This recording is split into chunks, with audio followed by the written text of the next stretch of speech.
Good evening, ladies and gentlemen. My name is Tasha Sejal, and I will be your host this evening. Welcome to the Technology Job Fair organized by Genesis Software and Top Jobs on behalf of the Asia Development Bank. The Technology Job Fair is an Asia Development Bank initiative and part of their Science and Technology Human Resource Development Project, which aims to improve the employability of technology graduates in Sri Lanka. This seminar will be broken into 3 sections: an introduction to guest speakers, followed by a panel discussion and a Q&A. If you have any questions at any time during this seminar, please add it to the Q&A option, which will be displayed at the bottom of your screen. Without further ado, let me introduce you to our very first speaker of this evening. This extraordinary individual is currently in charge of higher education projects in Sri Lanka and Bangladesh.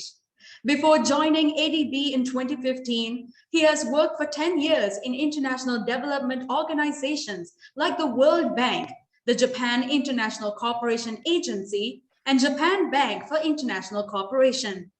He obtained his Master of Science in Social Policy and Development from London School of Economics and Political Science distinction in the UK.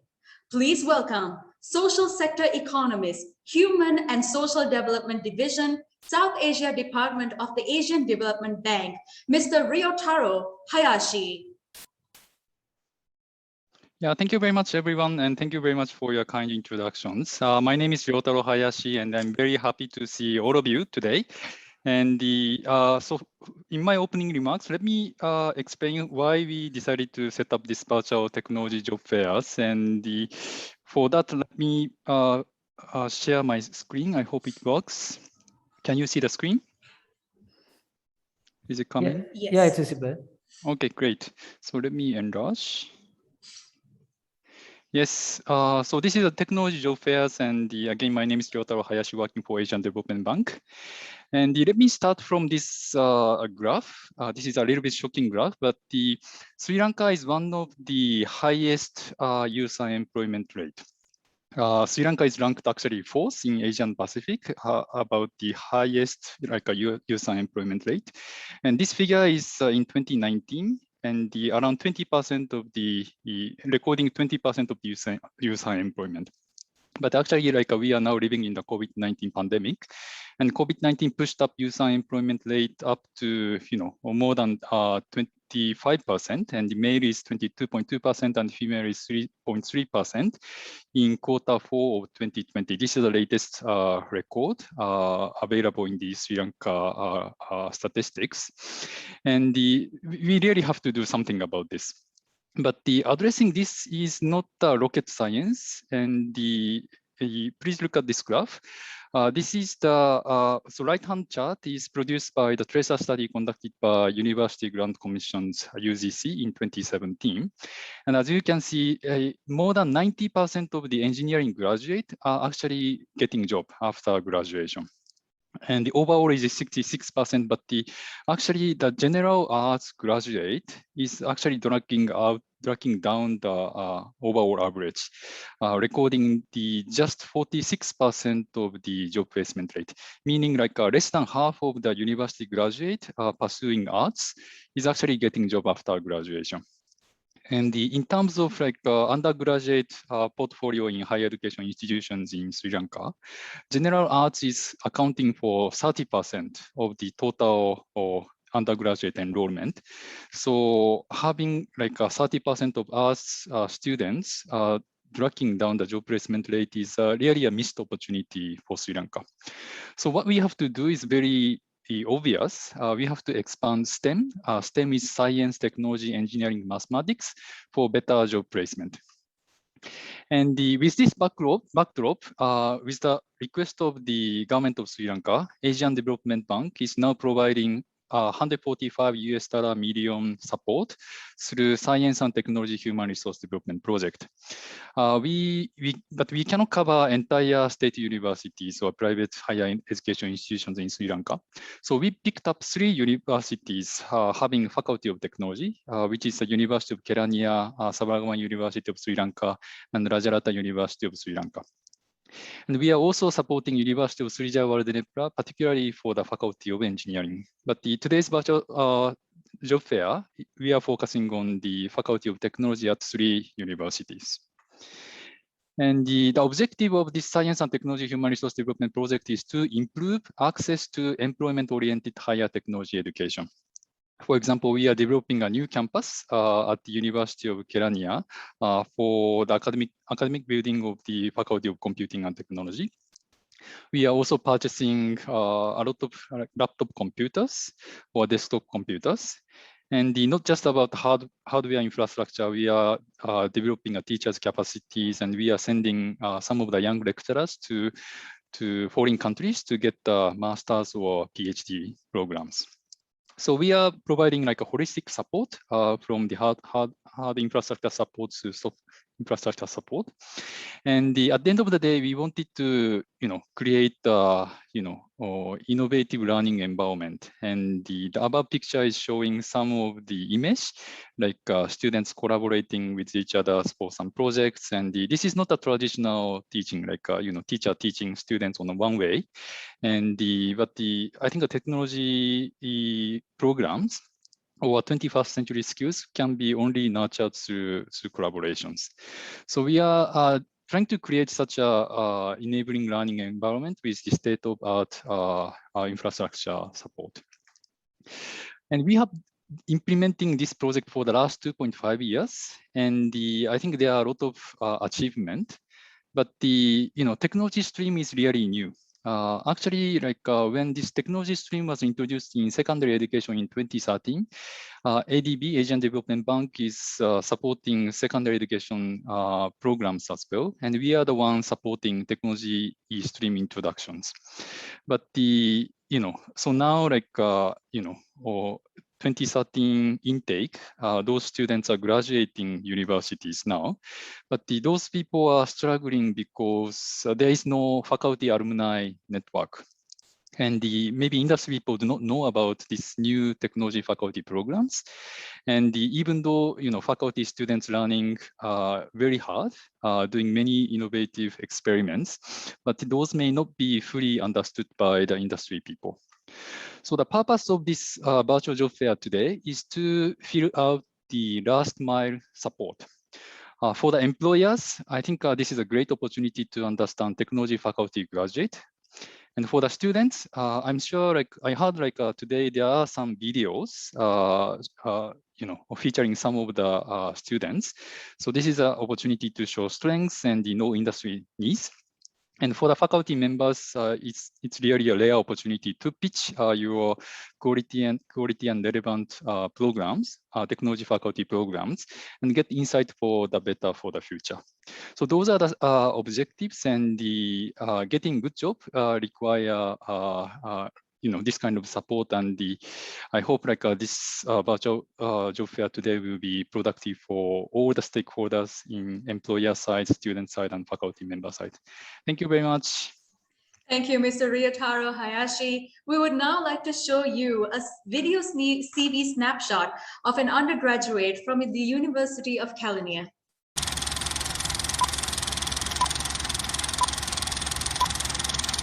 Hi there, I'm Wijayarathna, 25 years old, and I'm an undergraduate of University of Kelaniya studying Bachelor of Engineering Technology majoring in Sustainable Technology.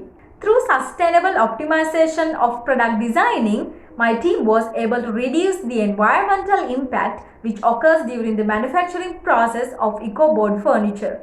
By substituting mahogany, white oak and white aluminium sheets instead of eco-board when manufacturing eco-friendly wardrobe, we were able to reduce a whopping 545 kilograms of carbon dioxide equivalent emission during the manufacturing process per wardrobe.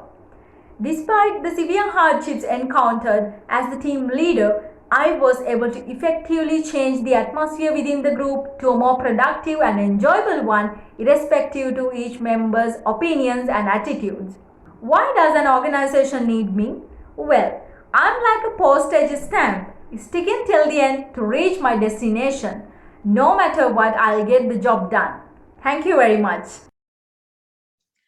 Our next speaker is one of the key persons involved in establishing the Faculty of Technology at the Rajarata University and introduced the Department of Electrical and Electronic Technology into the faculty.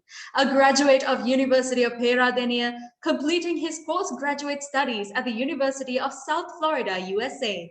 In 2017, he became the first head of the Department of Electrical and Electronic Technology, and in 2019, he became the Dean of the Faculty of Technology.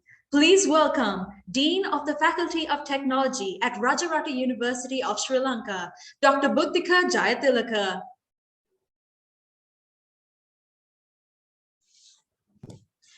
Thank you very much for the nice introduction. So let me share my presentation.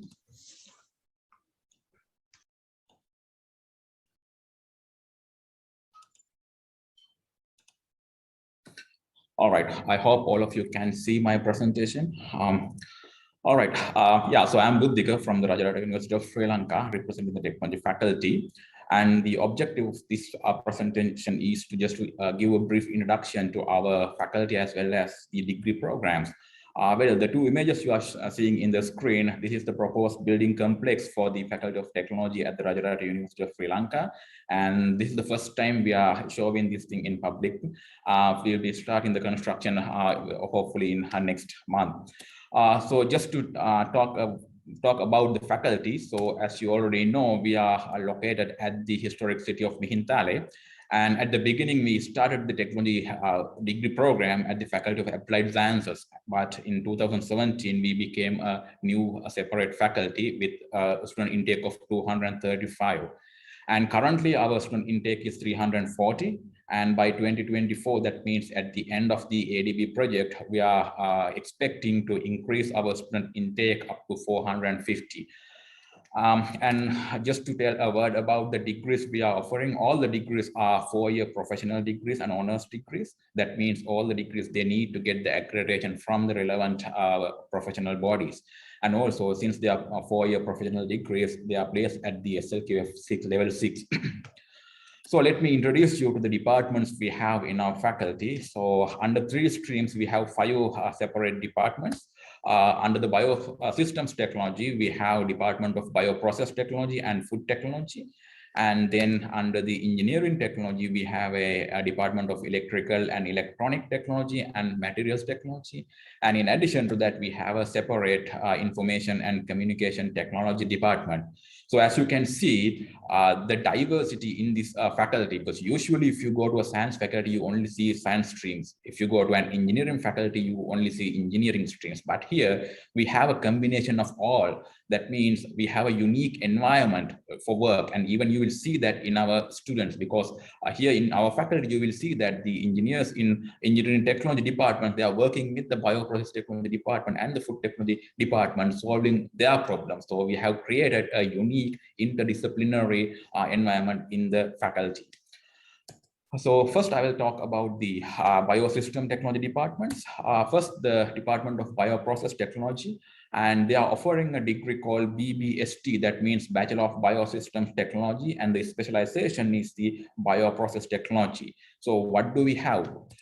The students who are following this particular degree program, they'll be experts in bioprocess technology, molecular biology, microbiology, immunology, pharmacology, and bioinformatics. So those are the areas, the expert areas of the students who are following this bioprocess technology degree program.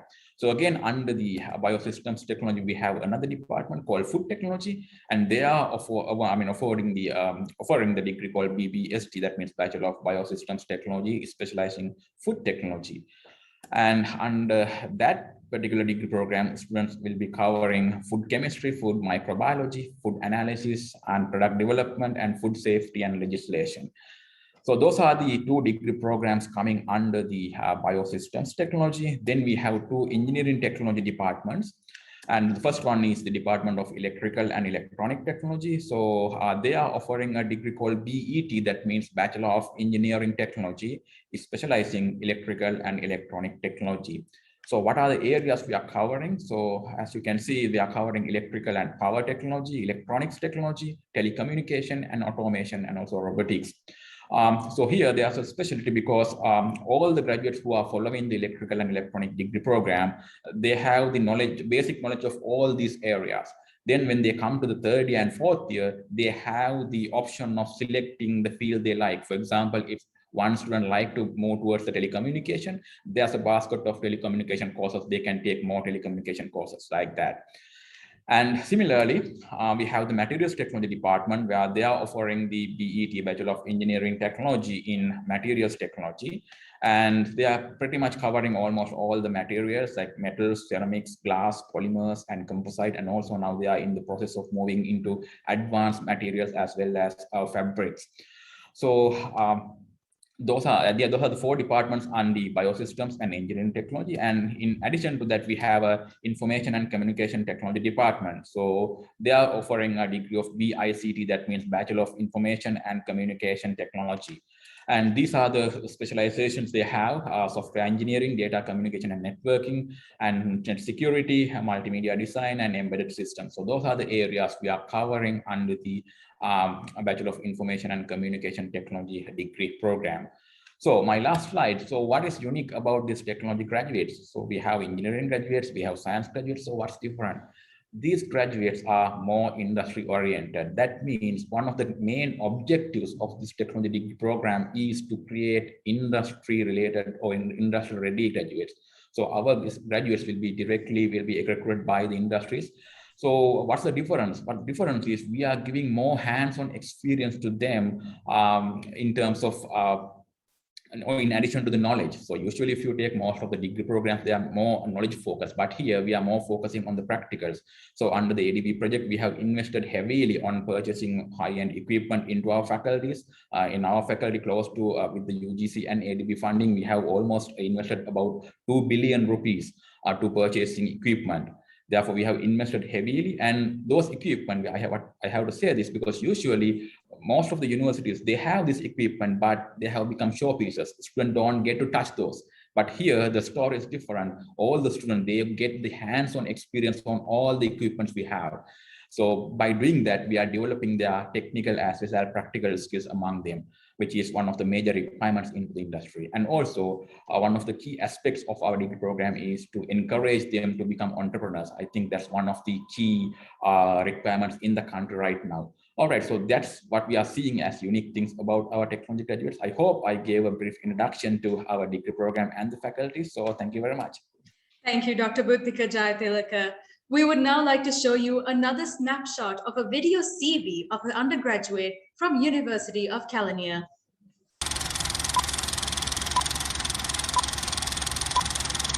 Hi, I'm Natasha. I'm 25 years old and currently studying engineering technology, specializing in material process technology at University of Kelaniya. Simulation box which I created using cutting-edge software to investigate the stress strain curves of nanowires as well as the atomic behavior and the defects of materials have been the major highlight in my life so far. And definitely it was a dream come true for me. I love working within the high pressure environments created on a group context.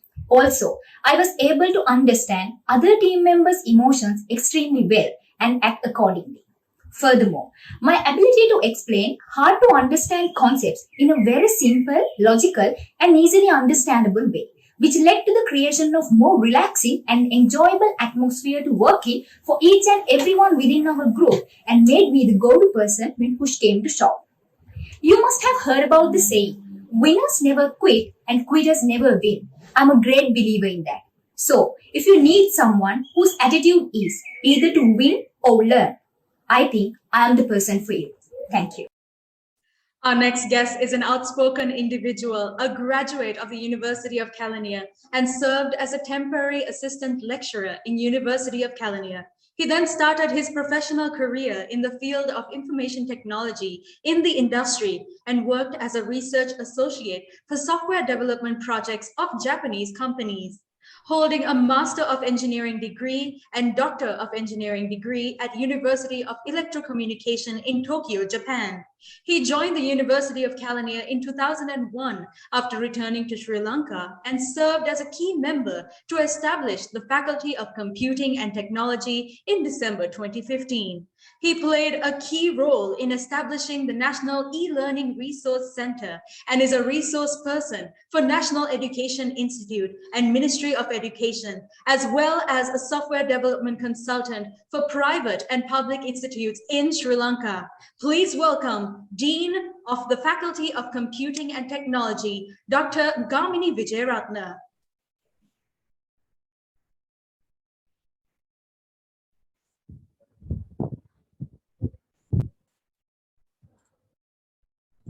Very good afternoon to you all. Hope that you can see my screen now. Is it visible? Yes, it's visible, Doctor. Okay, thank you. Right. So very good afternoon and welcome to Faculty of Computing and Technology, University of Kelaniya. Unfortunately, we were affected by COVID-19 because we are staying in Perera, and one of the security guards has been tested positive yesterday or before yesterday. So therefore, our movements to the faculty is restricted. So I had to participate from this session from my home. So our faculty is, we established this thing, this Faculty of Computing and Technology in 2016. And our first intake of student actually we took in 2017. And this is the very first faculty in Sri Lankan university system to combine the computing and technology. So because when we formed this faculty, we started working with the computing areas and gradually expanded to the technology because realizing the industry for revolution and the requirement of producing human resources with the capabilities of engineering technology and also computing technology. So actually the formation of the faculty, the real source for the formation of the faculty is industry for revolution. So therefore, all of the staff members are aware of this concept and working towards to achieve the goal of producing human resources required for the future. So we have actually 4 degree programs, including one of the master's program also. And we started with the Bachelor of Communication and Technology.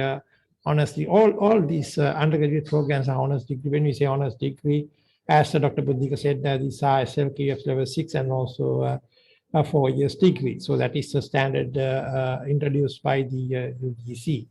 So we started with the first 2 programs, Bachelor of Engineering Technology and the Bachelor of Information Communication Technology honors degrees in 2017 and Bachelor of Science honors in Computer Science 1 year later, that is in 2018. Now, this is again first technology-oriented faculty to recruit students from both the streams, the science streams and also actually physical science streams and the technology stream students. So by doing that thing, we created the environment where the physical science students and the engineering technology students can work together. So now actually they are nicely getting together and then working in their various projects by themselves. Combining their computer science, information technology, and engineering technology. So we were lucky to start or launch a Master of Science in Information Technology in Education. We actually planned this program 2 years or 3 years ago, but unfortunately we could not launch this program till 2020 or this year, January this year. Now this is, I think, one of the program required for the country at the moment because you need a lot of IT applications in education right now. So I think 2 engineering technology graduates presented their case to you now. And intake-wise, actually now we have about totally we have about 820 around students. This year intake is around 220 or 250 around, because these numbers are changing because the UGC time to time increase and send more students also. But anyway, now what we can say is that what we have started in 2017 and this is like kind of double now the intake. Still now we have three departments only, all computing-related departments: applied computing, computer system engineering, and software engineering. At the moment, the engineering technology degree is actually handled by the staff at the applied computing department. All the engineers, mechanical, process engineers, chemical engineers, and all scientists in physics and chemistry, like fields, in this applied computing department. Other two departments are basically the all computing department. This is again, the software engineering department is the very first department in Sri Lanka to cater software engineering. So we are in the process of establishing three engineering technology related departments to cater for three specialization. I will introduce it in the next slide. And another department we are going to propose is actually the data science. So there are a lot of other expansions in the future. So we have planned everything and we know where we want to go. But the problem is getting approval for these things is a really tedious process and time-consuming process. For example, if we talk about the Master of Science in Information Technology and Education, in order to get the UGC approval, we had to spend about 2 years. So that is the situation in Sri Lanka. I think while I'm addressing the industry, I think this message is also the policymakers that we need some effective mechanism, fast mechanism to introduce new courses, new degree programs, and approval process. Just to plan for a degree is just maybe 6 months, but approval process take about 2 years. So that is one of the areas definitely we have to work with the policymakers and do something. I think industry can support us getting that need to the policymakers or the education ministry, and then push them that we have to have a kind of flexible arrangement to quickly introduce these programs. Otherwise, technology comes and go. When we start the program, that technology may be too old to teach for the student. So BICT honors degree, we started with the computer networks and software systems also. But this is again a unique one, game and animation. This is the first time in Sri Lanka where the ICT students are learning in game and animation, because this game and animation market is really huge market. Mr. Ryotaro knows that how the game and animation market is popular in Japan, but Sri Lanka, it is really, very, very early stages. So we have to do some effort, put a lot of effort in this area to actually get the industry coming up and running also, because there are few organizations working on this area, but there's no properly established cluster like companies in this area. So what we are trying to do is to produce expert or the human resources required for this game and animation in Sri Lanka, so that possible investors can come and start the game and animation industry in Sri Lanka. So and also when we talk about the Bachelor of Engineering Technology, we can see that the sustainable technology is again one of the important area for the Sri Lankan society. And of course, when you talk about industry for revolution, we need automation and robotics also, and we combine the computing and technology together here. So material and process technology also very important to produce new materials, because now we know that some intelligent materials are also coming up in countries like Japan, but whether Sri Lanka is ready for that kind of material industry in Sri Lanka. So we have to produce human resources required for that kind of switch in the traditional material to a new smart material in Sri Lanka. So that was thinking actually to start with this kind of specialization. So when it comes to computer science, these two, BICT and BET degree programs are actually for the technology stream student, and we have the BSc in computer science honors degree again for physical science student.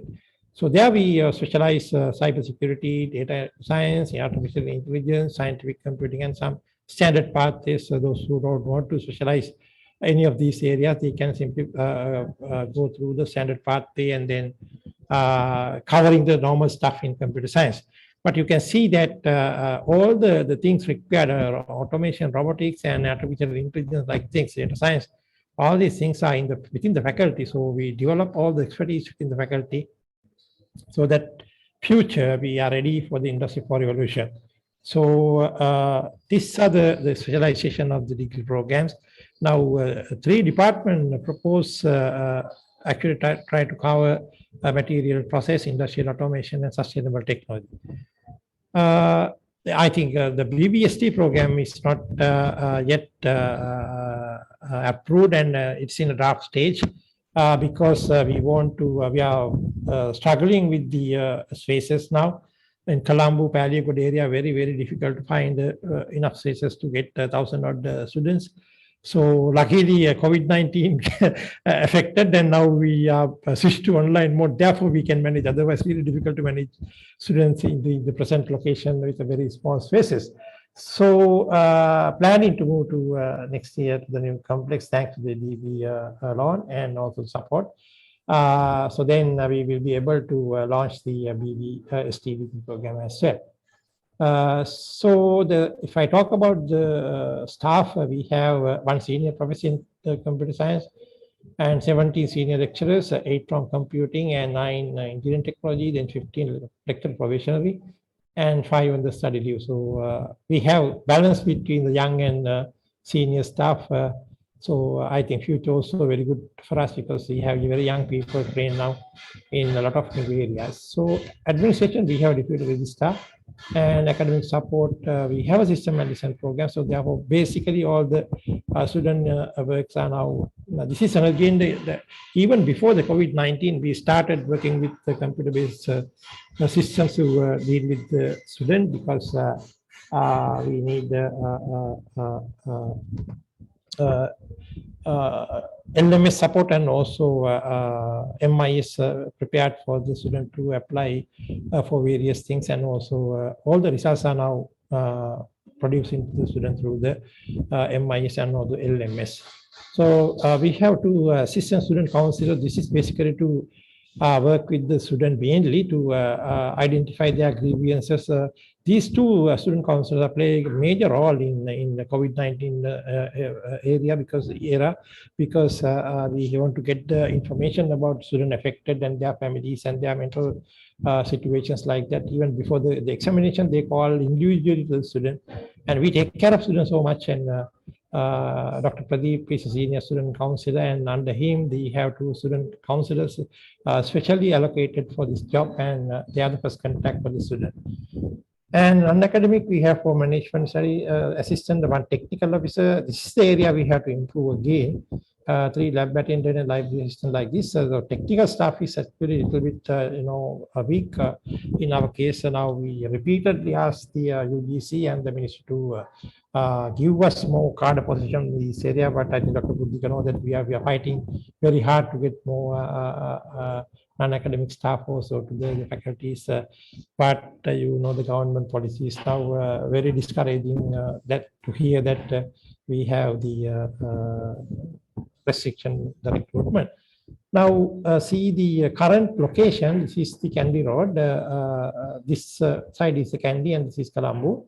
And Paliagoda police station is here. And atomic energy authority also somewhere here. Then we are located in Paliagoda at the moment in a temporary location. So our new building complex supported by the ADB is going to be in this location, and this is just in front of the Kalaniya Pradeshi Sabha, and also very close to the Atomic Regulatory Authority also. So very crowded area anyway. So so we are now expecting our first building in May 2020, and hope to move the faculty from May 2022. A new building complex permanent place, and also our staff plan for very sophisticated new equipments to be installed in these premises. So all the students will be getting state-of-the-art technology for their degree programs. So this is my message to the industry, and we are offering industrial training and internship. We need your support for this thing, and all our program consists 6 months industrial training component that is compulsory for all the students. So we need the industry support to get more placement and train our students in this thing.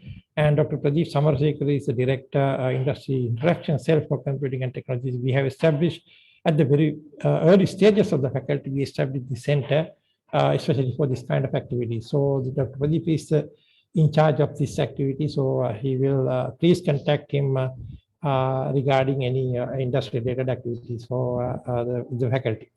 And we need the members from industry for our advisory board, and because we need to revise our syllabuses every 5 years with the input from the latest technology from the industry. And also we know that I'm actually from the industry and then become academic, so therefore I know the gap between the theory and practice. So we want to get the industry to narrow down this gap because otherwise lecturers, particularly in Sri Lanka, after completing their undergraduate successfully, then straight away to the university positions and then to the abroad for higher studies and then come back. We can't blame them, but lack of industry experience. So therefore, we expect the industry to come and advise us on these areas and work with our staff to improve narrow down this gap. And another area we are looking at is research and development. In computing, we are doing this at the moment. So we want to expand this into the engineering technology area. Also, we invite the industry to join with us very close to Colombo and just I think 12 kilometers away from central Colombo.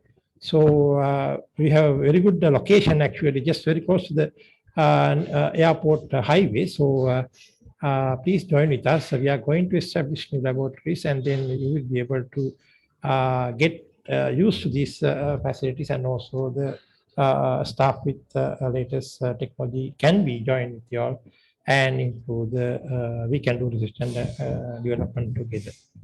So that's all about the faculty introduction. Thank you very much. I'm sorry if I took more than 5 minutes, but this is what I have to say. There are a lot more to say, but thank you very much for giving this opportunity and waiting for the panel discussion session. Thank you. Thank you, Dr. Gamini Wijayarathna. We would now like to show you a video CV snapshot of an undergraduate from Rajarata University.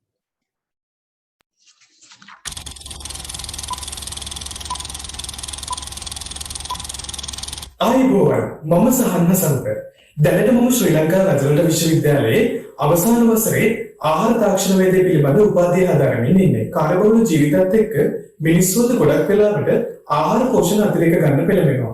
ඒ වගේ දේවල් ඉනොවේට් කරන්න මගේ දැනුම යොදා ගන්න පුළුවන්. ඒ වගේම තමයි ශ්‍රී ලංකාව කියන්නේ underutilized fruits ගොඩක් තියෙන country එකක්. ඒ fruits වල විවිධ characteristics analyze කරලා අලුත් products innovate කරන්න පුළුවන් කියලා මම විශ්වාස කරනවා. ඕනෙම වැඩකදී සහයෝගයෙන් එක්ක කල්පනා කරලා වැඩ කිරීමේ හැකියාව මට ලැබුණේ පාසලෙන්. I always like to listen and consider other opinions so that I can learn and find the best solution in any given situation. I like challenges in life so I can learn and grow to my full potential. I strongly believe that positive mindset always brings positive things. Being successful no matter what is hardwired on me. Sometimes it all takes is a leap of faith. Thank you. We now move on to our next speaker. This individual is an exceptional HRM professional who made a quick progression from a mere management trainee to director human resources within a short period of time. His exceptional leadership qualities and his original approaches towards people management and business excellence gained him the position of Director CEO, CBL Foods International in 2012. He was awarded CIPM Lifetime Gold Medal in 2013, Indira Gandhi Gold Medal for Outstanding Professional in 2010, and he was honored by Postgraduate Institute of Management alumni and Ceylon Chamber of Commerce with the PIMA CCC Diamond Award for Most Outstanding Business Leader in March 2016. He is a PhD and MBA holder obtained many postgraduate qualifications in different fields, and qualified in management accounting, marketing, industrial engineering, and business psychology. Please welcome Director Chief Executive Officer, CBL Foods International, Dr. Samitha Perera. Thanks, Natasha, for that introduction. I would say it's a good move by the academia in terms of having this kind of a session. Firstly, I need to thank Niranjan as well getting me here. I captured a few things, like when you talk about the unemployment is on one side, like, you know, we had technologies getting the business opportunities or job opportunities, and the arts graduates are really not taking there, only 35%. And so if I relate my experience with well over 30 years in more than 7 multinationals in Sri Lanka and abroad, but the perspective I see here is the graduates, that there are twofold. In these 4 minutes, I could really narrow it down. So I see two key areas that we need to focus. And honestly, to really see happy, and I'm really happy to see that universities are really trying to align the technological requirement, which is dire need for the country and the industry, with the academic qualifications, and that's great. And especially the computer science and even the Dr. I think Mihintale, that he was talking about engineering. Buddhika was talking about the engineering side of it. I mean, pretty good and pretty much sensible on that. And the question what we have is like, when you get into an employment, or when you get into a like you're becoming an entrepreneur, right? There are two sides of it. Like, one, you're becoming entrepreneur, or that you are getting to an industry. So in both these occasions, that, you know, you need to learn, or you need to really create a value. If you don't create a value as an entrepreneur, then there's no business for it. So this value will be created through a product or a service. And so we need to understand, so how do we're going to really use our knowledge that we have learned the 4 years of your academic career, and then creating a value. And yes, you know the subject well, you know the gaming very well, and you know your machine learning tools on that. You know that your AI tools on that. That's great.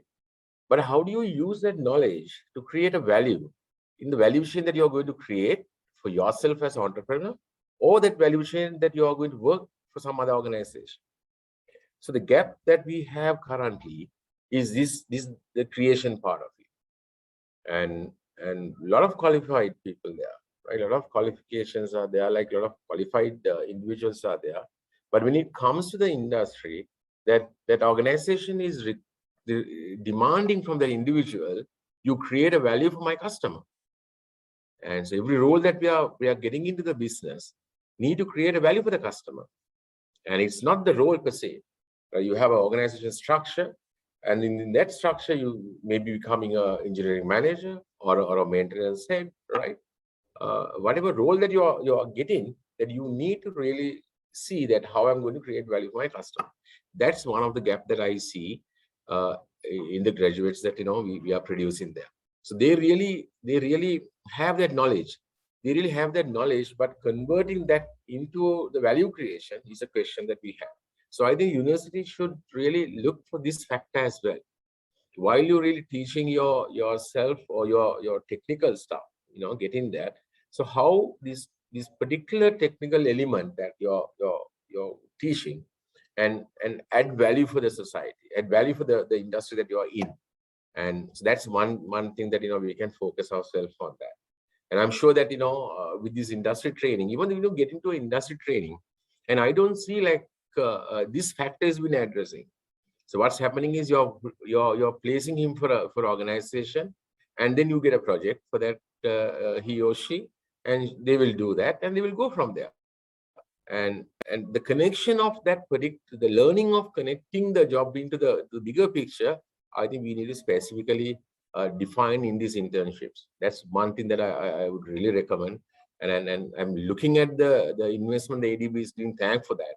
And it's a really the futuristic kind of approach that we should all together and do this stuff. That's one. Then the second thing I see is like the qualification versus the ability. And yes, that you can be qualified as a engineer, you can qualified as a computer scientist, right? But whether that you have the ability to do that, ability to create a value, is a second question. Having a degree or having a PhD doesn't mean that you can create a value. And for that, you need to have few other elements will get in there. I'm sure within the panel discussion, we can discuss these things.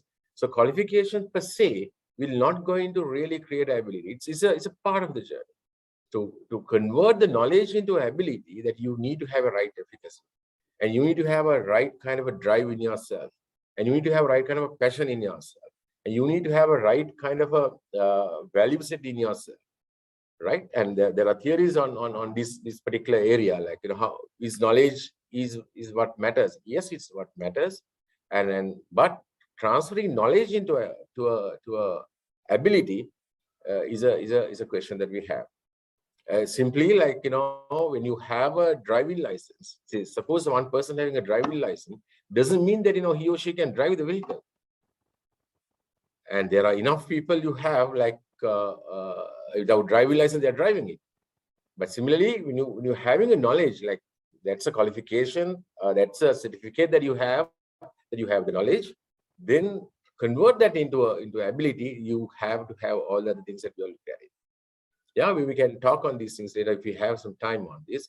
And then so two key messages: how while you're learning the subject, while you're learning your industry area, how do you look at create a value for your product or service that you're going to create, the connection between that in case of organizations or in case of that you're becoming entrepreneur. One. The second thing is like understanding the knowledge and the competency. So it's a you to add a few other factors to really use this knowledge to create ability. So that's my initial remarks. Tasha, that I'll probably build on this later. Thank you, Dr. Samitha Perera. We will now be showing you another video CV snapshot of an undergraduate from Rajarata University.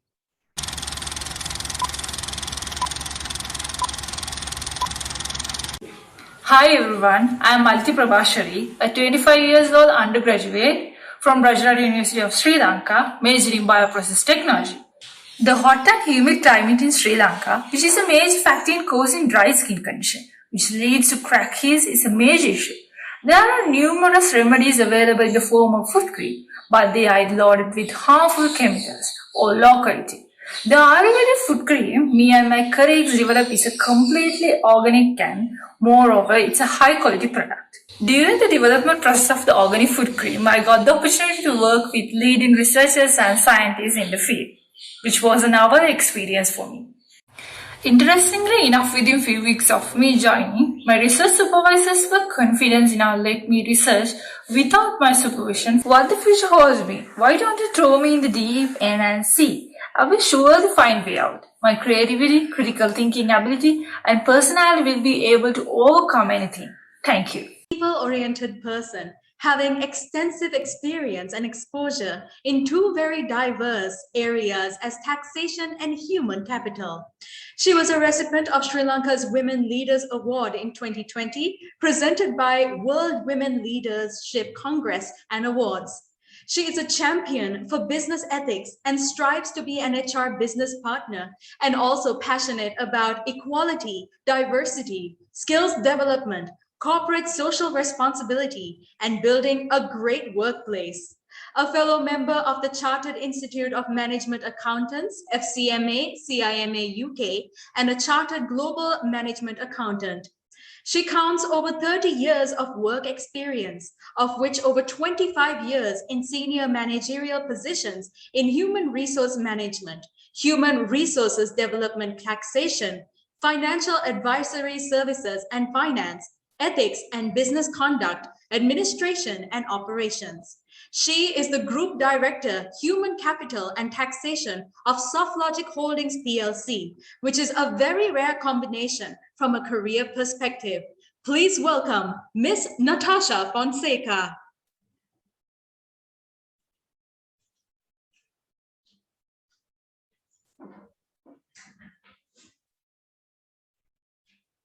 Can you hear me? Yes, we can hear you, Miss Natasha.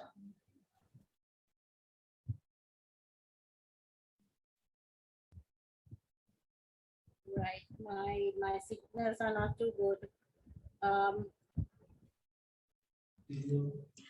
If it's possible, could you please put the video? Oh, yes, that's perfect.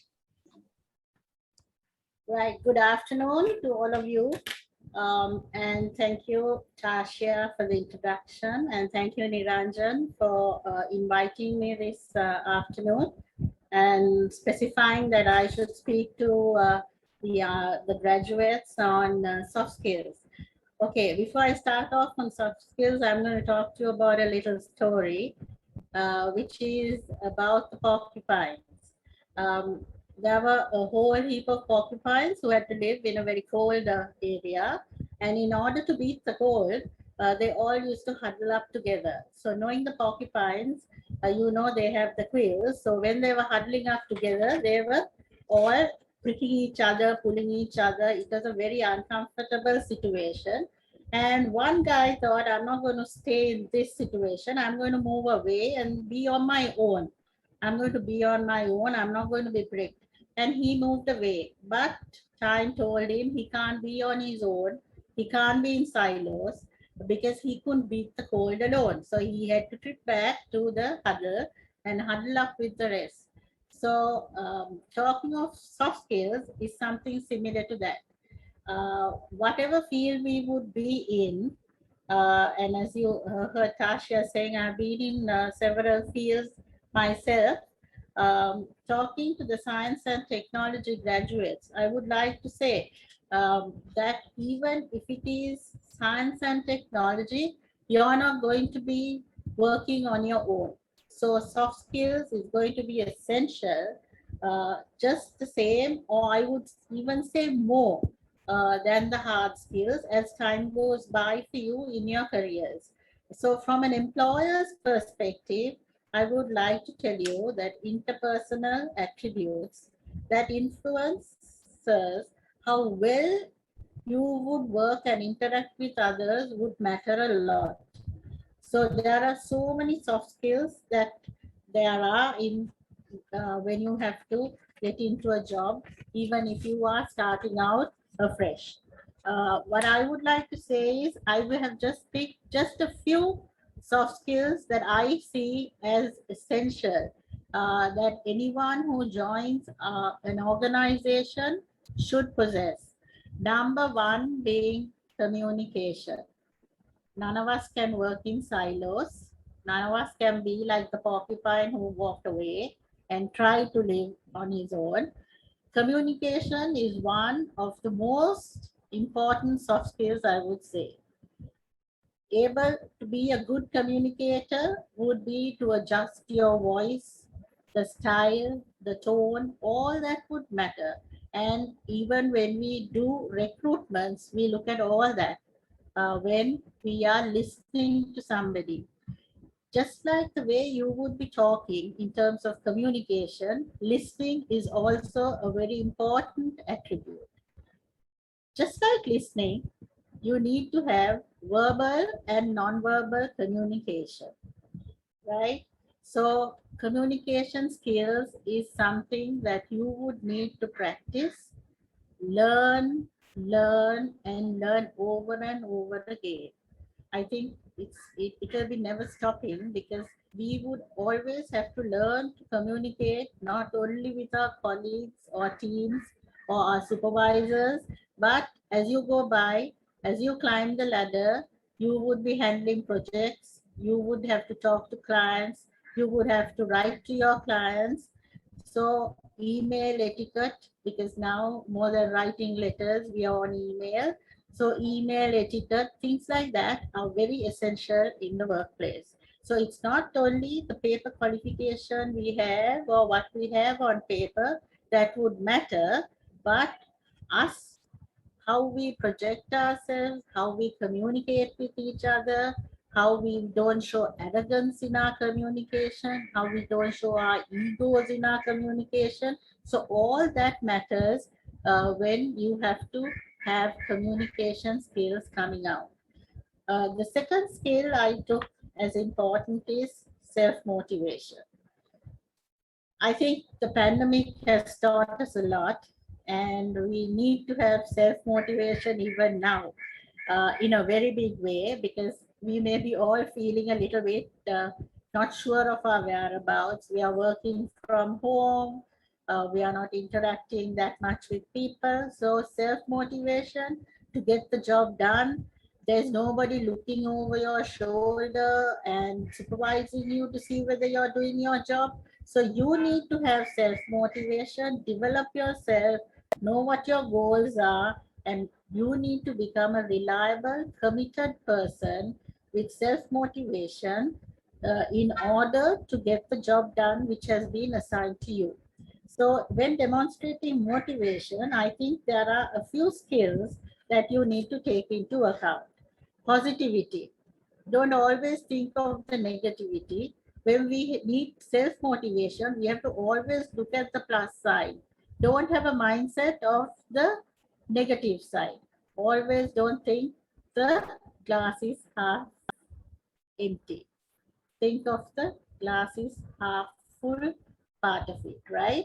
So positivity, because I see a lot of people, I mean, nobody's lives are rosy. We don't have everything in life. Okay, same applies to our workplaces, but we need to do good with whatever we have. So, but if you give this amount of resources and say, we need to complete this job by this day, they'll find so many excuses. That is not what the company or your employer wants of you. You need to make do with what you have a positive mind, and make the best of what is there.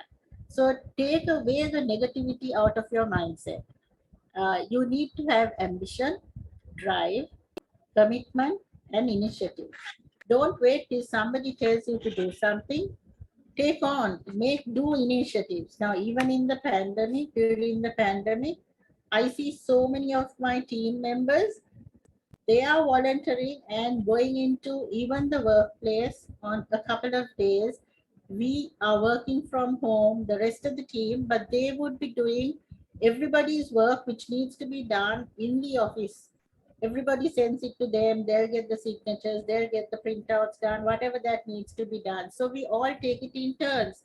So people are taking initiatives to do way beyond what is expected from them. So that is actually self-motivation. You're motivating yourself, and actually in turn you're motivating the others as well. So another soft skill I would like to highlight to you is leadership. Don't think you as a graduate, science and technology graduate, would be starting a new job. It might be at a lower level, and you'll think, I have a long way to go to be a leader. But I say leaders are at every level. Whichever grade, position, designation you hold is irrelevant. You are a leader from the day you start your job, and you need to develop those skills. You need to demonstrate those skills. So those with strong leadership skills will have the ability to inspire others and lead teams to success. This is why it is a particular sought after skill. Even when we do interviews and give projects for people to do, we can pick who the leaders are. So those are skills you need to develop. What are the leadership skills you need to develop, which would be useful in the workplace? A positive attitude and outlook. I spoke to you about that when I spoke on self-motivation. That is thinking out of the box, thinking differently, bringing in new perspective into what has, just because the job was done in the same manner last year, we don't have to repeat it the same way this year. It could be done better this year. So those have to come from all of you. the new graduates who join the organization, bringing in new blood, bringing in new thinking. That is where the employers would want to hire people with those skills, not only the hard skills, but the soft skills as well, to be able to think quickly and effectively and make decisions. Exemplary problem solving and conflict management skills. When you're doing a project, you're not going to be doing it alone. You will be in a team. You need, everything is not going to be hunky-dory. You would need to solve problems, and you need to take the initiative to solve the problem, the responsibility, the accountability to do so. And as a leader, you need to be able to have self-motivation and motivate others as well. These are just some of the leadership qualities which I said. So even at entry-level role, don't be afraid. Demonstrate your potential by showing how you have positively influenced others to take a project to success. Even in your universities, you would be driving projects. You would be involved in certain committees. I always talk about those to identify their leadership skills, how they think, how they have handled a problem. Those are skills you need to work on. All of us have it, but some of us need to work on it more.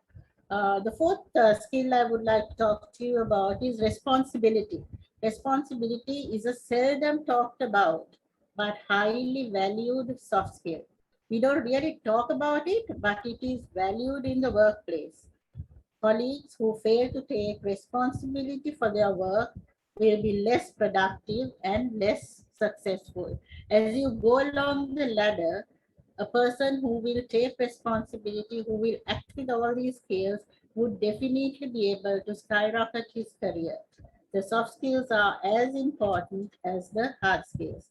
So to demonstrate a high level of responsibility, make sure you master skills like trustworthiness. Can your boss trust you?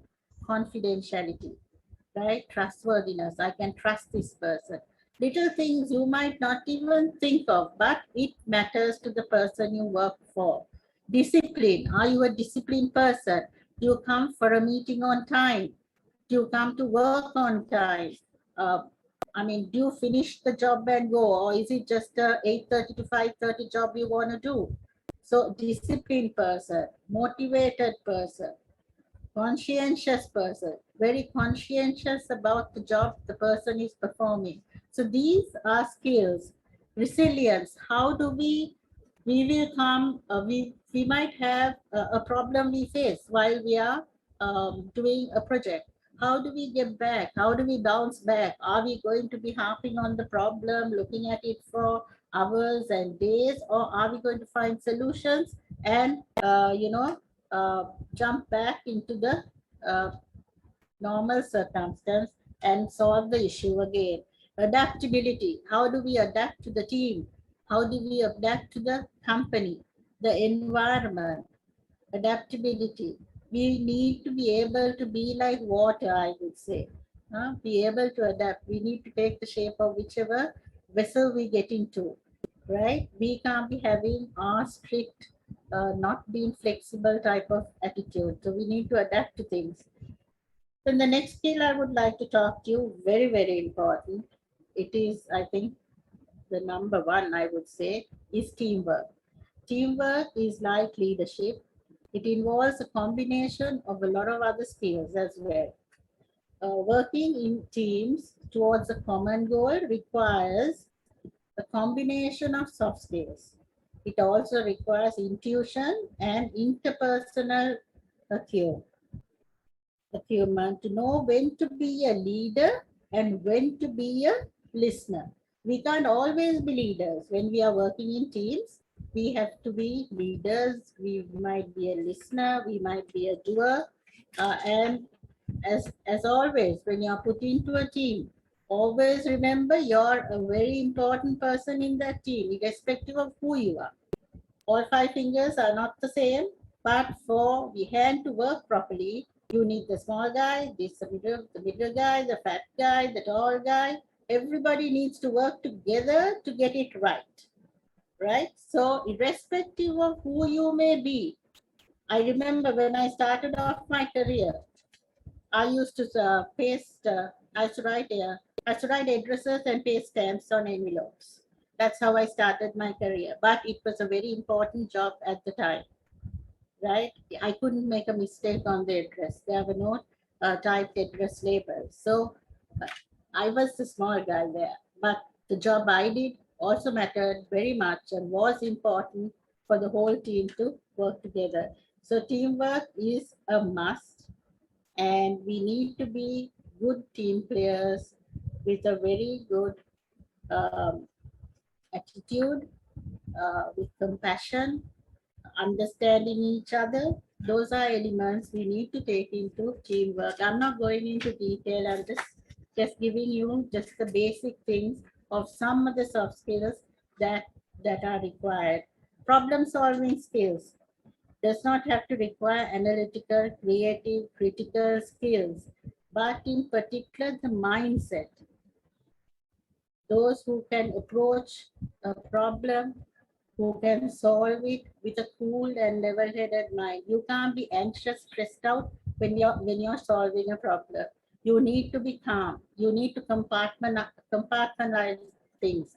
You can't be putting everything into one thing and getting it all messed up. So problem-solving skill is also a very important skill in today's day when we are working with a lot of deadlines, a lot of pressure, but we have to be cool whilst we are doing that. Then it leads on to being able to work under a lot of pressure and time management.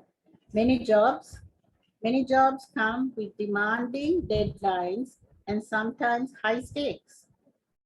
Recruiters prize candidates who show a decisive attitude and unflattering ability to think clearly and capacity to compartmentalize and set stress aside. Time management is closely related to the ability to work under pressure and also well within the tight deadlines. In today's day, when we go to work, the deadlines are like, or what they want is not tomorrow. They want it yesterday. So that is how fast-paced our jobs are. And that's how fast we have to work. We need to think. We can't get anxious. We can't get stressed out or burnt out.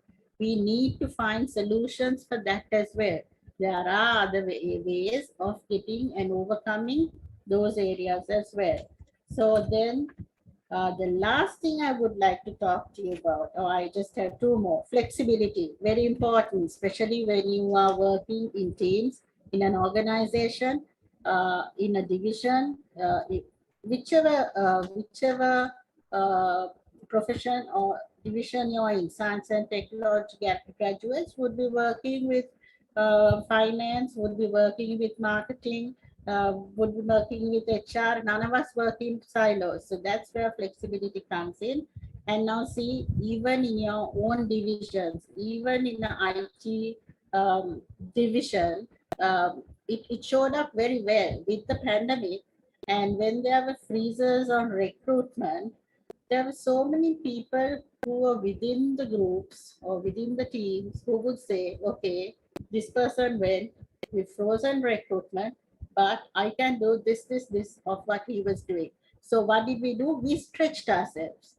We stretched ourselves at all levels, including senior management to directors to executives to everybody came together, became flexible, stretched ourselves and did as much as we could. So that's a great attitude. Plus it's a huge benefit to yourself as well as the company you're working for. So stretching and flexibility is a very important soft skill we need to have. We need to be flexible. If you're a manager, and even now with the pandemic, see, there are so many people going through so many different issues in life with the pandemic. We see that every day.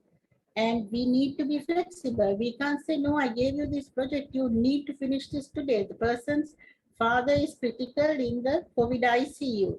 We need to be flexible and we need to say, no, okay, you handle your father. The rest of us in the team will be flexible enough to take on that and finish the job for today. Right? So those are the soft skills that each and everybody in the team needs to have. Then as you go up the ladder, negotiation and conflict resolution would come in. That again is a part of leadership. And you're not going to be as a graduate, a new graduate coming into an organization, you would be going up the ladder. But always remember, for a promotion, it's not only based on your pure numbers or the performance of your hard skills. Your soft skills will take you to the next level. So you need to practice them, you need to understand them, and soft skills are very, very important in everybody's lives, whether it may be in a science and technology graduate or whether it's a HR graduate or finance or whatever field you belong to. Soft skills are essential, and that's what will take you. And I would like to end my little talk on with a little quote saying, soft skills get little respect, but will make or break your career. It'll make or break your career. Thank you. Thank you, Ms. Natasha Fonseka, for your inspiring words. We would now like to show you another video CV snapshot from a graduate of University of Rajarata.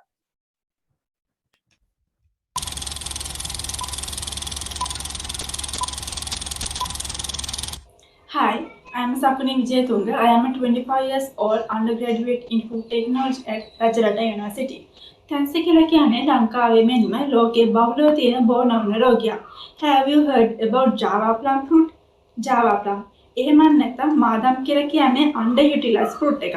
මාදම් වලට cancer preventive ability එක තියෙනවා කියලා අපි identify කරගත්තා. ඒ වගේම මාදම් වලින් beverage එකක් නිෂ්පාදනය කරන්න අපි බලාපොරොත්තු වෙමින් ඉන්නවා. මීට අමතරව මගේ යුනිවර්සිටි රිසර්ච් ගෲප් එකේ ඉන්න ගෲප් මෙම්බර්ස් ලාගේ විවිධ අදහස් හා concept සැලකිලිට අරගනිමින් ඒවායින් හොඳම අදහස ක්‍රියාත්මක කරමින් අපේ රිසර්ච් goal එක achieve කරගෙන යාමට කටයුතු කරමින් ඉන්නවා. දැනටමත් ඒකේ රිසර්ච් එකක් විදිහට අපිට හැකි වුණා the best group performance එක වෙන්න research project proposal presentation එකේදී. I like to dream big. I always make sure that I make those dreams really irrespective of what the outside world throw at me. Thank you. A quick reminder to everyone present today, please drop in your questions if you have any right now onto the Q&A option, which will be visible at the bottom of your screen. And now please stand by as we would like to show you the final video CV snapshot of a graduate from University of Rajarata.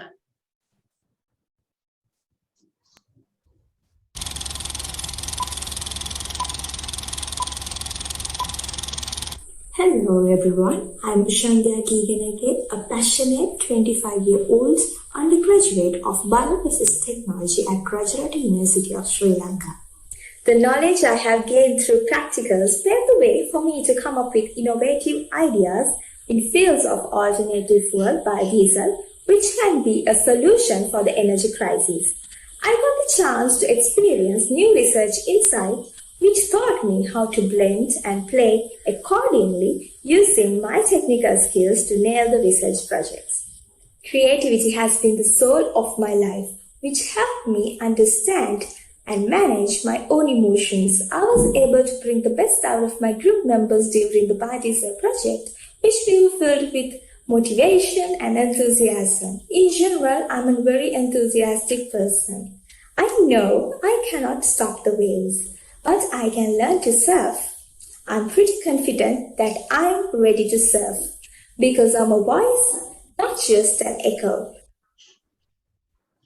Ladies and gentlemen, the time has come for us to proceed to the panel discussion featuring our guest of the evening, once again, Dr. Buddhika Jayathilaka. Dr. Gamini Wijayarathna, Dr. Samitha Perera, and Ms. Natasha Fonseka. Let me now introduce you to our moderator. He is an industrial and organizational psychologist, an academic and a career development and guidance consultant. He has extensive experience in the retail consumer sector. He specializes in psychometrics and consumer behavior. He also has a deep interest in comparative philosophy. Currently, he serves as a career development and guidance consultant for Top Jobs. Please welcome Darshana Niranjana Madhavala. Good evening, everyone.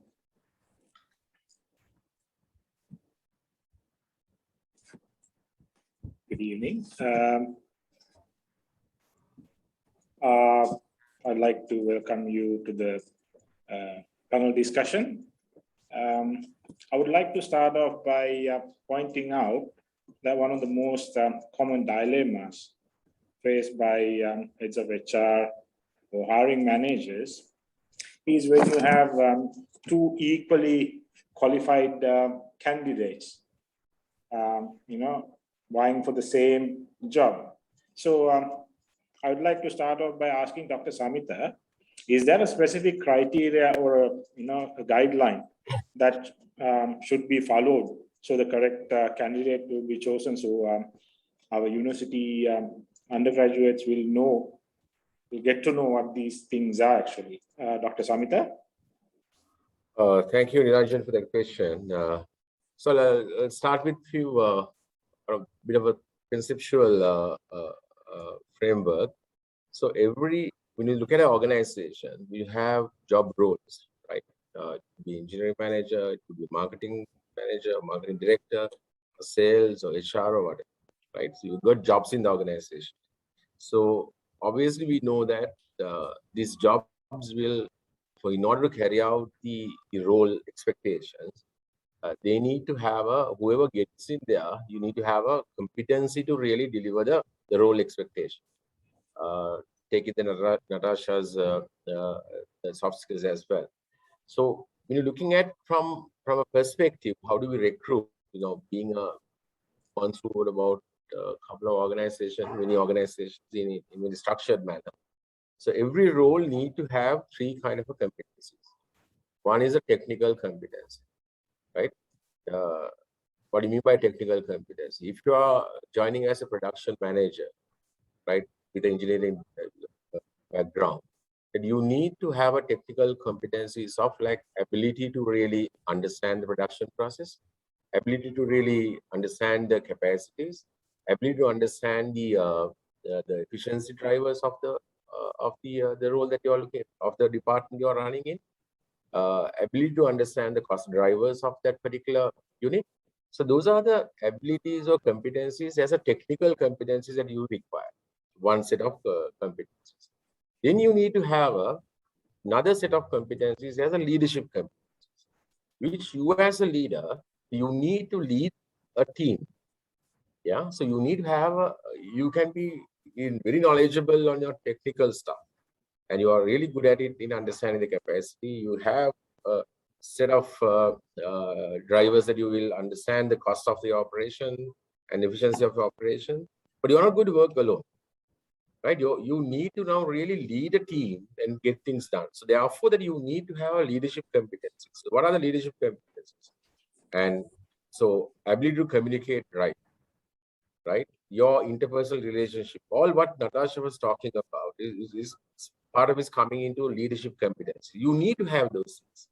And as the professor daughters are talking about, leadership is a journey that you start your leadership from yourself, leading yourself to leading others, leading managers, leading functions, and then you're leading organizations and leading global organizations. So it's a journey that your steps you are looking at it. So each step that you need to have this kind of a competencies.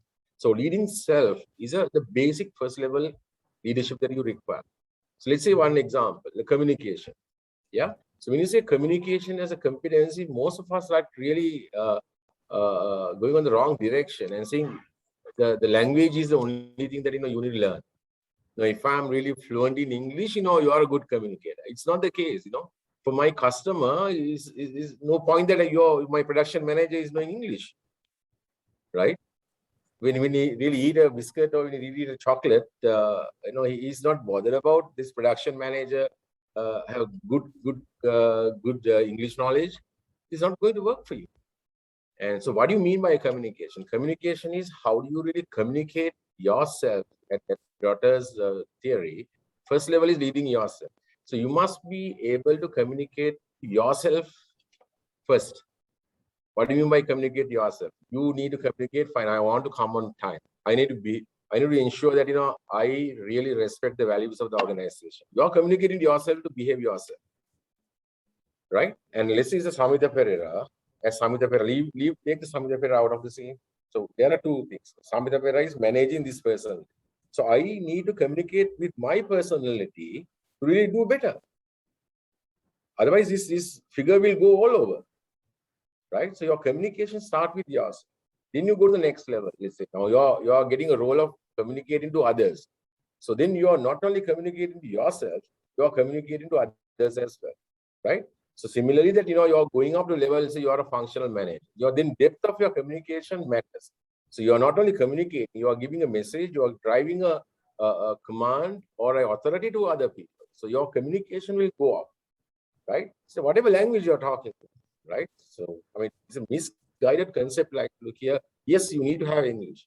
We all of us have learned in Sinhala, right? We're born in Sinhala and we got it. But you need to have a language as a competency to really operate yourself to communicate with somebody, right? That's only a tool that you're making, but it's not only the communication, right?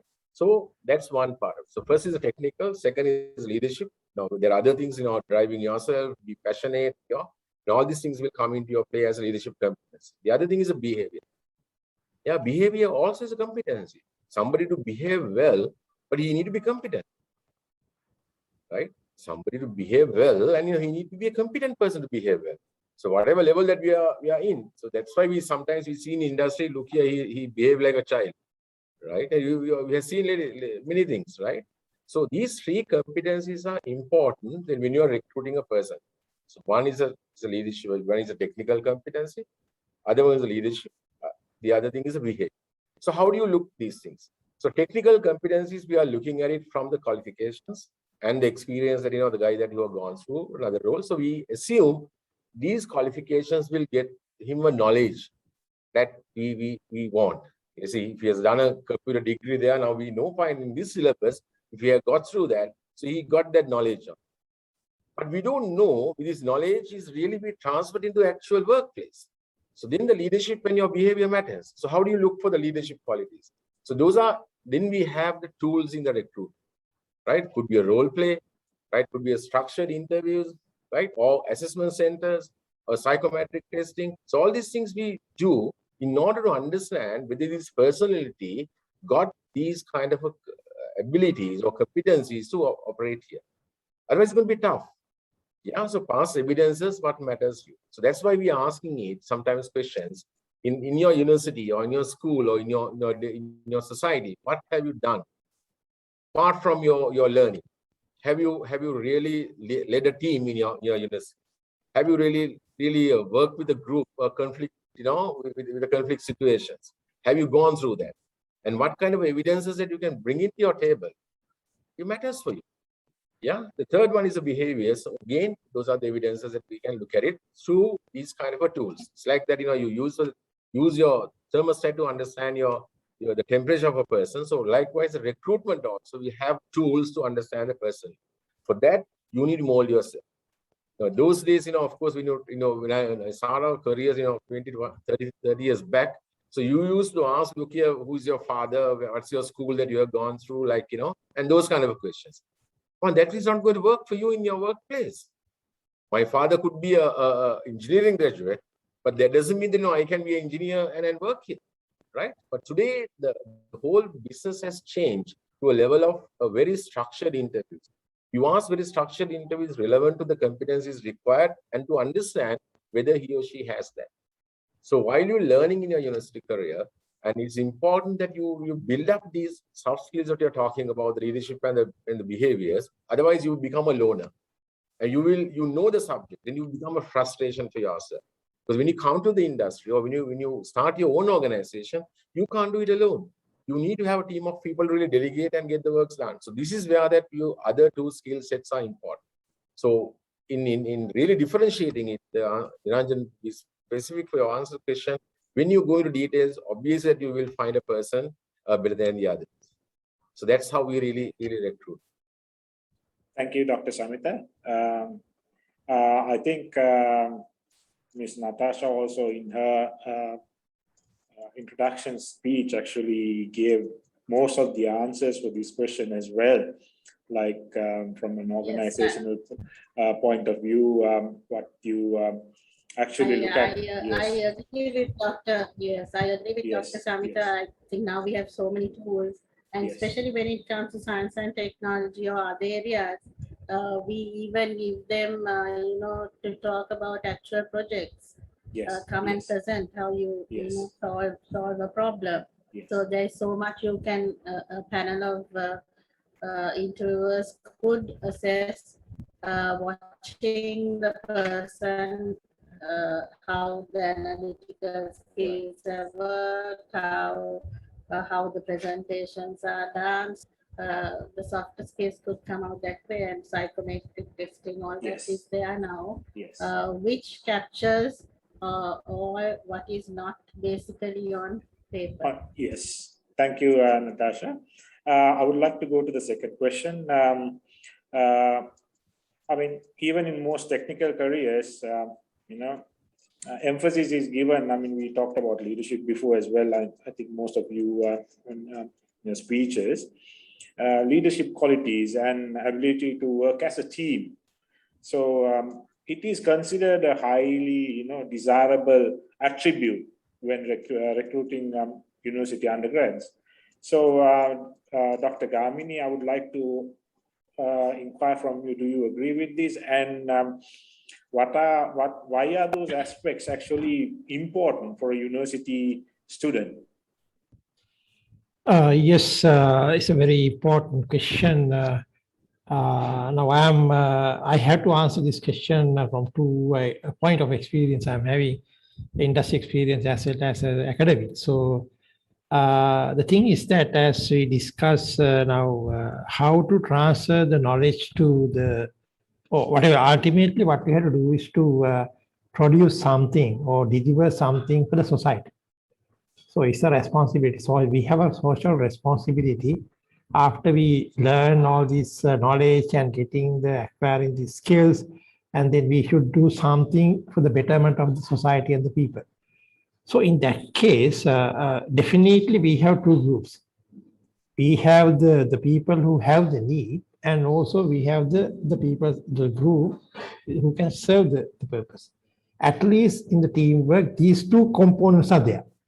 So if the undergraduate is trying to work alone, forget about other team he is associating with. If at least the need, there are some elements in the society, some sectors or group in the society, they have the need. So innovative products are required to satisfy these needs. So if you can't work with that group, definitely there's no innovation, because innovation is not creation in the mind. So you have to have the real problem with you and put your knowledge and skill into that problem and do the really critical analysis of how you can use your knowledge and the skills and the competencies you develop to solve this problem and do something for the people who are suffering. Now, for example, these days, online teaching, just one common example everybody knows now. So we all do online teaching. But you know that most of the students are using mobile phones. But even there are segment of the society without even a mobile phone. So then what we can do for them? That is a challenge. So if you are not working with that group, so you can't identify the need. So when you get the need, of course, then you alone cannot solve this problem.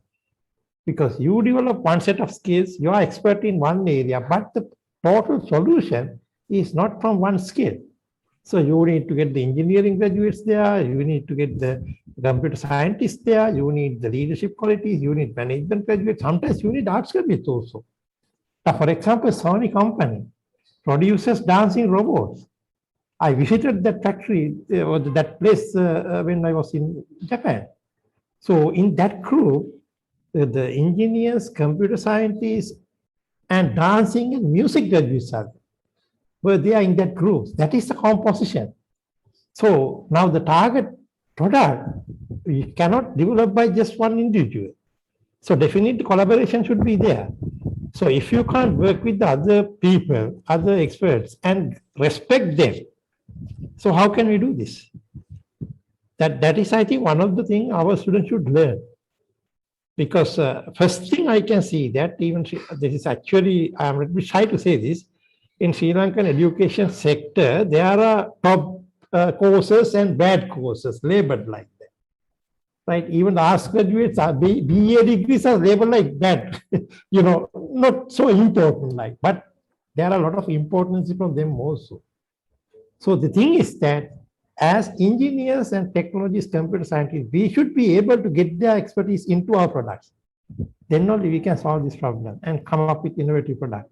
So for that, they should be able to work. Just say, for example, technology students or physical science students, they can work around their groups. But can they work with arts faculty students? Can they work with the commerce faculty students? Can they work with other areas? So can they respect the other people? Their way of thinking is different.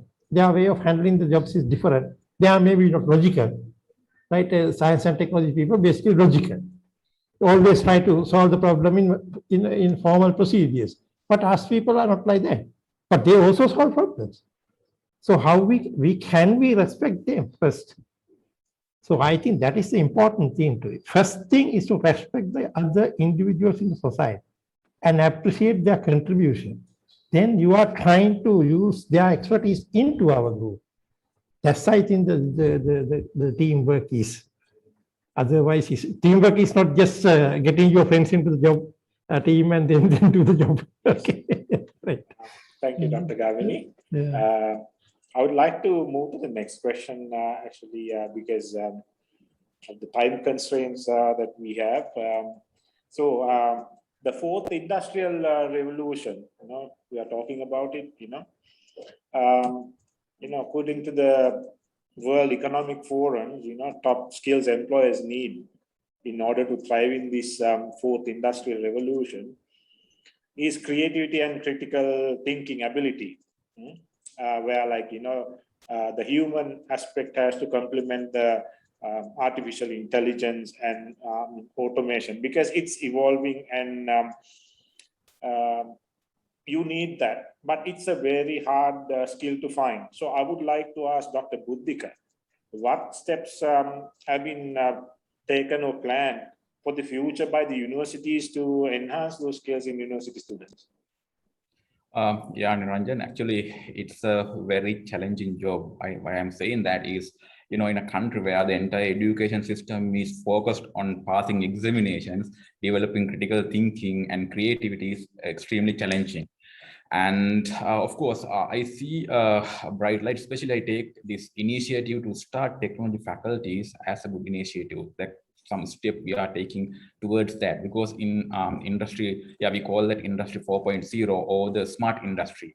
So there, what we are doing is actually up to the Industrial Revolution 3, what we did was we tried to replace the hardcore labor jobs by the machines. That's what we did. But in the Industry 4.0, we are planning to give, not planning to, we are giving the critical decision-making ability to the machines. That's what we are doing in the Industry 4.0.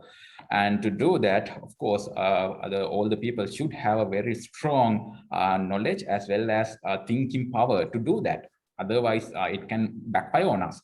Well, what I see, what the universities can do is, of course, we need to move forward with new techniques. For example, now we are talking about project-based learning and blended learning and independent learning and all those things. But the reality is, if you go and check a university today, still, even though we are talking about this student-centered learning and teaching, you will see a lecturer is teaching and just students are sitting and just listen to him.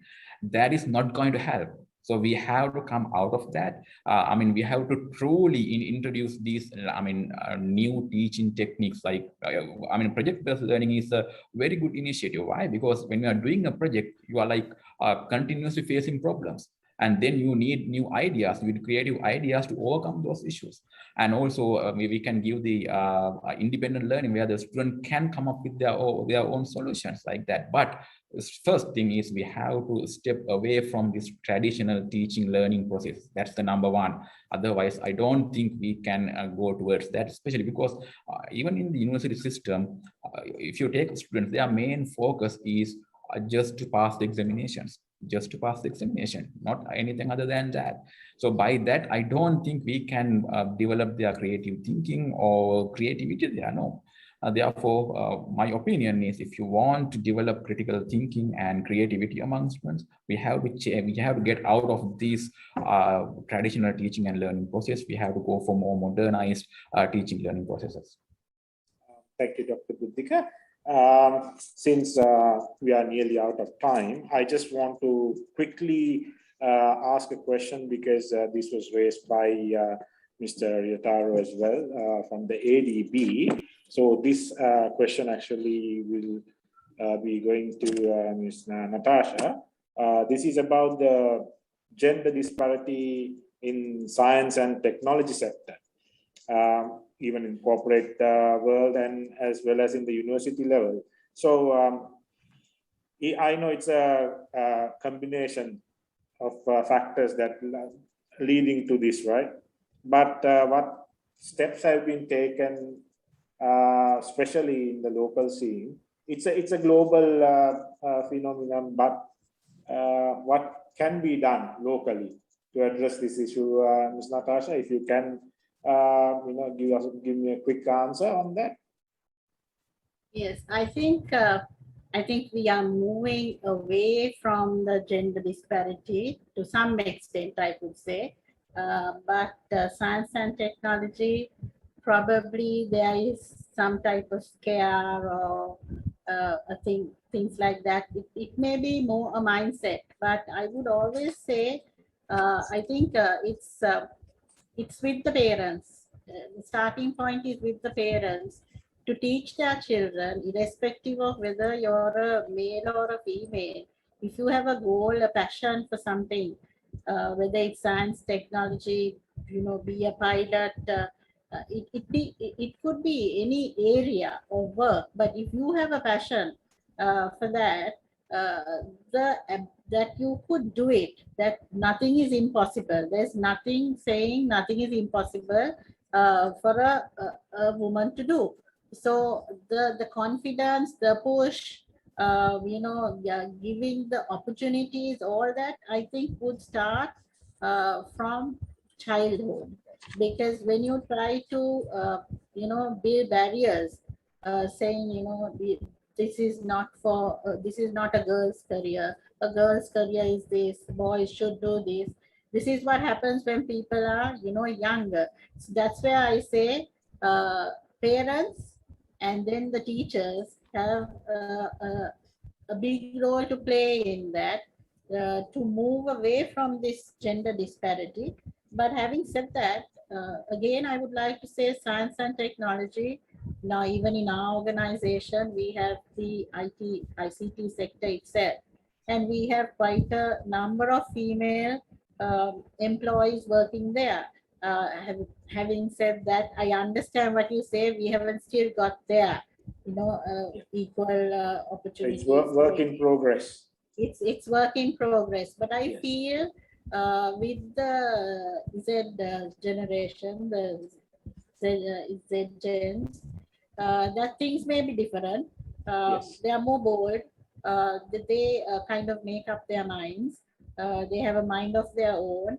And I think with the right advice from parents, teachers, counselors, coaches, they play a big part to get this shift. I mean, as a group of companies, we are like 46 to 50 something, our gender equality is pretty good. It's nearly 50-50. But as you said, in this type of area, I think it needs to start from their childhood to break those barriers and get them to think that anything is possible. Thank and you, they can do Natasha. it. Yes, thank you very much, Natasha. So, because of the time constraint, we have come to our end of the panel discussion. I would like to thank Ms. Natasha Fonseka, Dr. Samitha Perera, Dr. Gamini, and Dr. Buddhika for sharing their valuable knowledge, wisdom, and experiences with us, which I believe have given us a totally different perspective in a very practical way to address these issues pertaining to soft skill aspects of these undergraduates. So thank you very much. Tasha? Yes, sorry, there was some technical difficulties, but we're back. Thank you, Darshana. We now move on to the Q&A segment of the evening, which will also be conducted by Darshana. So now I hand things back to you, Mr. Darshana. Thank you, Tasha. So we'll try to keep it short. So, okay, we have received a question. With due respect to industrial representatives, I'd like to know what are the change management approaches that have been taken due to COVID pandemic. So I would like to put this question to Dr. Samitha. The COVID has impacted different industries in different manner, right? And then, as example, food industry in a different level, and let's say tourism is different, and then the transport industry, right? So all the industries, whatever the level of disruption, all the industries were disrupted, right? So, in other words, like from the internal perspective, it's a HR issue. Like, your employees or your colleagues cannot come to work freely. And even they come, they have a fear of, like, how I'm going to work, whether I'm going to get myself sprayed. That's an internal issue that, to really execute your strategy. Then from the market point of view, there's an issue on reaching your customers. Your traditional channels of your general trade, your modern trade, and from your wholesale channel have been impacted. So there are two sides that, the whole COVID situation has impacted. Apart from the macro point of view, the income levels, right? Fluctuation of income level, and that lead to your purchasing power, and so on and so forth. So I don't think any organization would be able to operate as it is the way they were operating 2 years back or 3 years back. So always that, how we're going to really create the value and how we're going to reach our customers in a different kind of a scenario, right? So all the pestle factors what you're talking about on macroeconomic theories has been impacted. Your regulations been changed, the working regulation been changed, your products have been changed, channels have been changed, right? So you're gone for the online channels, like sometimes your door-to-door kind of deliveries. So all these setup of your value creation up to your customer has been changed. So many organizations, based on the industry, they have adapted how to really survive in this kind of scenario. Yeah. So I would say, look here, online platforms have been built up. Then working from home concepts have been built up. Right, working in group in the sense, like, get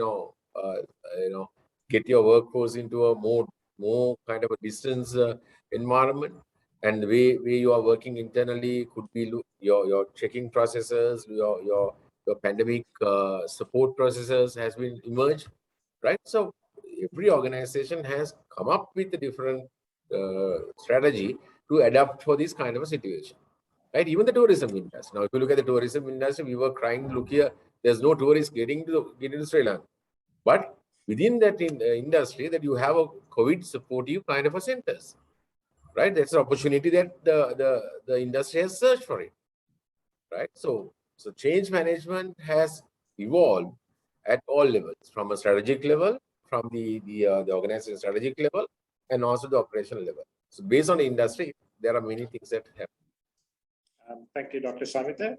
There's another question. How would effective, how would be effective COVID-19 to countries' education, future education? I mean, basically what this question is asking, I would like to put forward this question to Dr. Gamini. I know the students, I mean, we all know that the students are struggling with their online education because of internet connection issues, bad connections and all that. So how are you going to address this, Dr. Gamini, from a university perspective? Yes, I think that is a really, really important question at the moment. Even today, we had a discussion about now with online learning. What happened was straight away we used to Zoom and Team and Google Meets like virtual communication platform. So what we have done actually, because in our traditional teaching system, what we call is face-to-face teaching. So this face-to-face teaching has become face-to-screen teaching. There's a new term now that is called face-to-screen teaching. So this face-to-screen teaching, what happened, actually lecturers and educators, they didn't change anything in their approach. Instead of standing in front of students physically, they stand in front of camera and use the same technique.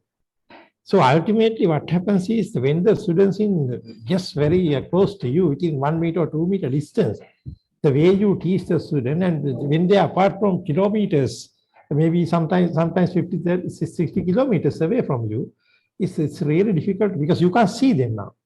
Even the screen, you can get small views that they are still there, but we don't know whether they concentrate on this session or not like that. So ultimately what we have done after 1 year's teaching, myself and we have e-learning center. So director e-learning center, Dr. Kaushalya Yatigamana, we both did a research, some study with the student. So what they said, so they like, it's one question targeting concentration, whether you can concentrate half an hour, 1 hour, or 2 hours like that. Majority of the students said that more than 2 hours, they cannot concentrate. But in traditional face-to-face lectures, we go 3 hours, sometimes 4 hours. So it's a total failure. So another issue, actually, now very good point is that the connectivity problem and also data. So when we study that volume again, a 1 hour lecture, 60 minutes lecture, normally it comes around about 150 megabytes, sometimes 200 megabytes, 1 hour, that is 60 minutes. So that later on is really huge volume for them. So then now two problems now. So we overran the server capacity.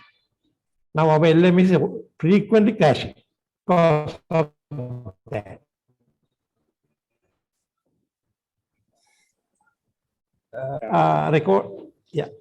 Recorded, okay. Now that is one end from the university, and now we are running out of our capacities now, because now the plan is to purchase another 7 servers for the LMS. So definitely there's again limit. Even we get seven servers, there will be limit again. So this is never ending problem. So the student point of view, the data problem, and also the signal problem. So we think that since we get the connection, and we naturally assume that every student getting the same connection. But when the signal is weak, your connection is come and drop.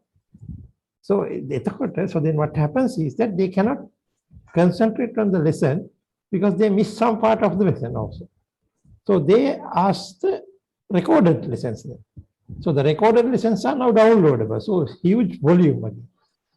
And I think very recently we have started another project in Coronado district. I can't declare all the information at this moment, but we are doing it right now. In a primary school, 200 students, out of 290 students, they don't have even a mobile phone. So you are using online teaching. Another school, 1,700 students, again, 100 students are without having even a single telephone. With their no signal, no devices. So there's no solution. Now, actually, what happens is that, what I think is that Education Ministry should do a thorough study on this thing and immediately act on this thing, at least to provide a mobile phone to the student.